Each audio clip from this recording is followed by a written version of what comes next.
मोदी नीतीश घाटे चले इस गाने के बाद से जितने भी लोगों का शिकायत था पवन सिंह से कि आपको मतलब कि भोजपुरी में सुनने वाले लोग हैं, पसंद करने वाले लोग हैं, आपकी गायकी की फैन हैं, तो आप इस तरह से छठ गीत के लिए मतलब ये चीज करेंगे, ये कतई बर्दाश्त नहीं है।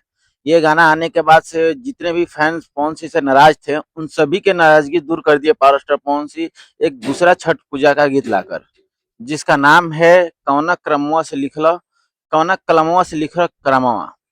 इस गाने को मतलब आज रिलीज कर दिया गया है माँ अम्मा फिल्म भक्ति पे, और ये गाना वाकई जबरदस्त गाना है। अगर आप लोग नहीं सुने हैं तो जाके सुनिए।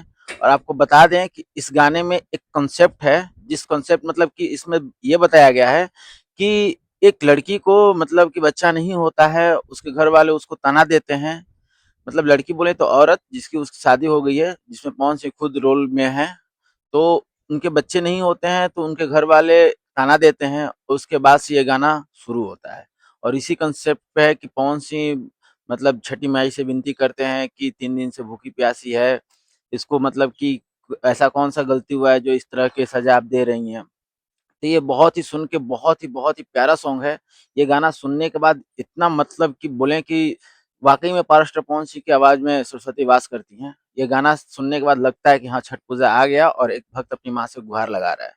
अगर आप लोग ये गाना नहीं सुने हैं तो जाइए माँ अम्मा भक्ति फ़िल्म पे सुनिए और इस गाने को ढेर सारा प्यार दीजिए, ट्रेंडिंग में पहुँचाइए और पावर स्टार पवन सिंह का जलवा ऐसे ही बरकरार रहे भोजपुरी इंडस्ट्री में।